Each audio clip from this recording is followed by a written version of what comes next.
வணக்கம், நான் விவேக் பேசுகிறேன். சில படங்களை பார்க்கும்போது ஒரு சின்ன படங்கள் வரும்போது எங்களை மாதிரி திரையுலக பிரபலங்கிட்ட 1-2 வார்த்தை வாங்கி அதுக்கு ப்ரமோஷனுக்காக போடுவாங்க. இது அந்த தயாரிப்பு நிறுவனங்களே அல்லது அந்த இயக்குனரே கேட்பாங்க நம்மக்கிட்ட, சார் இந்த படத்தை பற்றி பேசி கொடுங்க, ப்ரொமோஷனுக்கு ஹெல்ப்பாக இருக்கும் அப்படின்னு நாங்கள் செய்வோம். ஆனால் நான் முதல்ல தயாரிப்பாளருக்கு ஃபோன் பண்ணி, அப்புறம் இந்த படத்தை எடுத்து வெளியிட்ட ரெட் ஜெயண்ட்டுக்கு ஃபோன் பண்ணி, இந்த படத்தை பற்றி நான் பேசுகிறேன் அப்படின்னு நானாக வாலண்டரியாக கூப்பிட்டேன். இந்த காணொளி காட்சியை எடுக்கிறதுக்காக நானே கூப்பிட்டேன். அப்போது இந்த குப்பை கதை படம் எந்த அளவுக்கு எனக்கு பிடிச்சிருக்கு, என்னை பாதிச்சிருக்குன்றது நீங்கள் புரிஞ்சுக்கலாம். எப்போவாவது தான் உலகத்தரம் வாய்ந்த ஒரு சப்ஜெக்ட் சினிமாவாகுது. அது குறும்படங்களில் இருக்கலாம், அல்லது அது குறும்படங்களில் இருக்கலாம், அல்லது திரைப்படமாக வரலாம், வேறு மொழி படமாக இருக்கலாம். ஆனால் இந்த முறை ஒரு திரைப்படம், அது தமிழ் மொழியில் வந்த ஒரு திரைப்படம், இந்த மாதிரி ஒரு வித்தியாசமான கதை அம்சத்தோட சமுதாயத்துக்கு ஒரு நல்ல விஷயத்தை சொல்லக்கூடிய ஒரு படமாக வந்திருக்கும்போது இது நம்ம உயர்த்தி பிடிச்சே ஆகணுன்ற ஒரு ஆசையில் நான் இந்த பேட்டியை கொடுக்குறேன். ஒரு குப்பை கதைன்ற பேரை டைட்டில் பார்க்கும்போது எல்லோரும் ஏன்னா அவங்களே குப்பை கதைன்றாங்களே, இது எப்படி பார்க்குறதுன்ற எத்தனையோ விமர்சனங்களை தாண்டி தான் இந்த பேர் வைக்கப்பட்டிருக்கும். ஆனால் இது மாதிரி ஒரு சொல்லுவாங்க, விளிம்பு மனிதர்களின் கதைன்னு சொல்லுவாங்க. இது ஒரு நாவலுக்கோ அல்லது ஒரு சிறுகதைக்கோ சரிப்படும். இது சினிமாவாக எடுத்தால் யார் சார் உள்ளே பார்ப்பாங்க? இப்படியெல்லாம் ஏகப்பட்ட விமர்சனங்களும் கண்டனங்களையும் தாண்டி தான் இந்த படம் இன்றைக்கி வந்திருக்குது. இதில் பாராட்ட வேண்டிய விஷயம், இந்த கதையை தயாரிப்போம்னு முடிவெடுத்த அந்த முகமது அஸ்லம் என்கிற அந்த தயாரிப்பாளர். ஏன்னா எல்லோரும் கமர்ஷியலுங்க, இருட்டு அறையில் முரட்டு குத்திக்கிட்டு இருக்காங்க, இந்த நேரத்தில் நமக்கு இது தேவையா அப்படின்னு மனித மனசு தானே. ஸோ அதனால் இது தேவையா, நம்மளும் பக்காவாக கமர்ஷியலாக யூத்து தேட்டருக்குள்ளே ஆர்ப்பாட்டம் பண்ணுற மாதிரி அப்படி ஒரு படத்தை எடுத்து விட்டுட்டு காசு சம்பாதிச்சுட்டு போகலாமே நினைக்காம, இன்றைக்கி சொசைட்டிக்கு தேவை இந்த மாதிரி ஒரு கருத்தை சொல்லணும்.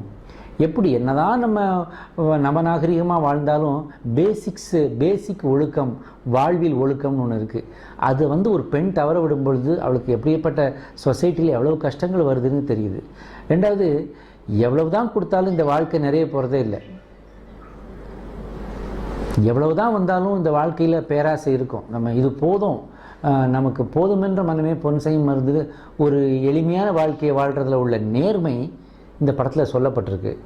இன்னொன்று, எல்லாரை பற்றியும் படங்கள் வந்திருக்கு. ஆனால் தினம் நம்ம தெருவில் குப்பை அள்ளுற ஒருத்தர் வராரு. அவர் யார், அவருடைய பின்புலம் என்ன, அவருக்கு பின்னாடி என்ன வாழ்க்கை இருக்குது, அவர் சந்திக்கிற சவால்கள் என்ன வாழ்க்கையில், அவருடைய குடும்பம் எப்படி இருக்கும், அவருக்கு ஒரு காதலோ அல்லது அவருக்கு ஒரு கல்யாணமோ நடந்தால் அது எப்படி இருக்கும், இதை பற்றியெல்லாம் இந்த கதை அலசுது. அதை ரொம்ப எப்படி சொல்கிறது, கண்ணியமான முறையில் இந்த சப்ஜெக்டை அணுகியிருக்காங்க. அதனால தான் எனக்கு இந்த படத்தை ரொம்ப பிடிச்சிருந்துச்சு. இந்த மனிஷா யாதவ்ன்ற பொண்ணு நிச்சயமாக ஒரு நேஷ்னல் அவார்டு வாங்கக்கூடிய ஒரு ஆர்டிஸ்ட்டுன்னு நான் நினைக்கிறேன். ஏன்னா அவங்க செலக்ட் பண்ணுற கதைகள் எல்லாமே கொஞ்சம் வித்தியாசமாக தான் இருக்குது. இந்த கதையை செலக்ட் பண்ணி இதில் நான் நடிக்கிறேன் அப்படின்னு சொல்கிறதுக்கும் ஒரு ஹீரோயினுக்கு ஒரு துணிச்சல் வேணும். ஹீரோவோடு இருக்கிறவங்க தான் ஹீரோயின். ஆனால் ஹீரோவை விட்டுட்டு இன்னொருத்தர் கூட ஓடுறவங்கள ஹீரோயின்னு சொல்ல மாட்டோமே. அதனால் நம்முடைய இமேஜ் பாதிக்குமே, இனி ஃபர்தராக யார் நம்மளை கூப்பிடுவாங்கன்னு நினைக்காம அது துணிஞ்சு இந்த படத்தை பண்ண மனிஷா யாதவுக்கு பெரிய பாராட்டு நம்ம கொடுக்கணும். அதேமாதிரி டான்ஸ் மாஸ்டராகவே நம்ம பல படங்களில் பார்த்த தினேஷ் இந்த கதைக்கு பொருத்தமாக இருப்பார், இந்த கேரக்டருக்கு பொருத்தமாக இருப்பார்.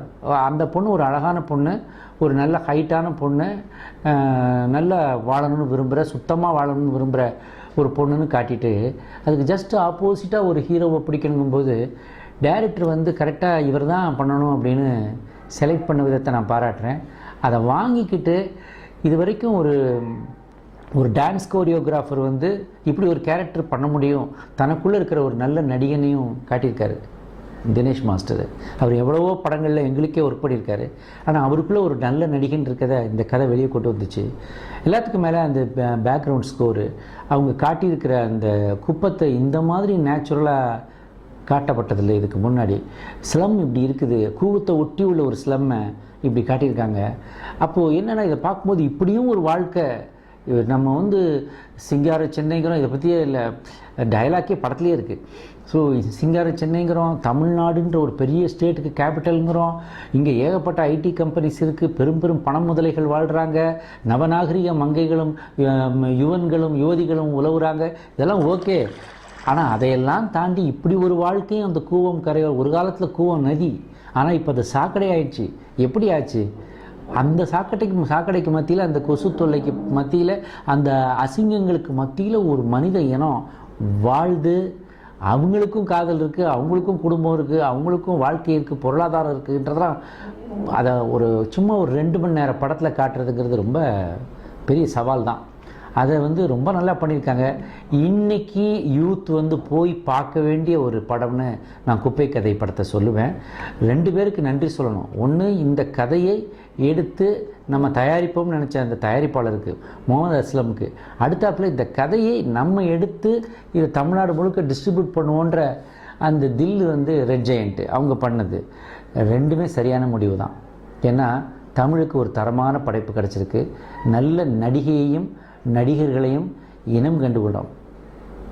எல்லோரும் போய் அவசியம் தேட்டரில், இப்போ இன்றைக்கி பல படங்கள் ரிலீஸ் ஆகிட்டுருக்கு, பெரிய நடிகர்களின் படங்கள் ரிலீஸ் ஆகிருக்குது. இந்த படத்துக்கு தேட்டர்கள் கிடைக்காம கஷ்டப்படலாம், அல்லது பல தேட்டர்களிலிருந்து பெரிய படங்களின் வருகைக்காக இது எடுக்கப்படலாம். ஆனால் பொதுமக்கள் நினச்சாங்கன்னா பெரிய ஒரு ஆதரவு இந்த படத்துக்கு கொடுக்கலாம். அதனால் நான் ரெக்வெஸ்ட் பண்ணுறது, ஃபேமிலியோடு போய் இந்த படத்தை பாருங்கள். பெண்கள் கண்டிப்பாக பார்க்கணும், காதலில் விழுந்தவர்கள் பார்க்கணும், தன் என்ன சொல்கிறது, தன்னுடைய நிலைமைக்கும் மீறிய வாழ்க்கையை வாழ்ந்தே ஆக வேண்டும் அப்படின்ற பேராசையுடன் இருக்கிறவர்கள் இந்த படத்தை பார்க்கணும். எல்லாத்துக்கும் மேலே மன அமைதி, நல்ல பண்பு, நல்ல குடும்பம், இதுதான் முக்கியம்ன்றது இந்த படம் ஆணித்தரமாக சொல்லியிருக்கு. எந்த வேலையும் கேவலமான வேலை கிடையாது, அதில் நேர்மையும் கௌரவத்தோடையும் நம்ம வாழ்ந்தோம்னா அப்படின்ற ஒரு செய்தியையும் இந்த படம் சொல்லுது. ஒரு குப்பை கதை உண்மையில் நான் ஏதோ ஒரு சினிமா விமர்சனம் மாதிரி பண்ணிட்டேன். நான் இதை ஒரு குப்பை கதைன்றது பல குப்பைகளுக்கு மத்தியில் கிடைக்கிற ஒரு மாணிக்கக்கல். அதை நம்ம புரிஞ்சுக்கணும். நன்றி.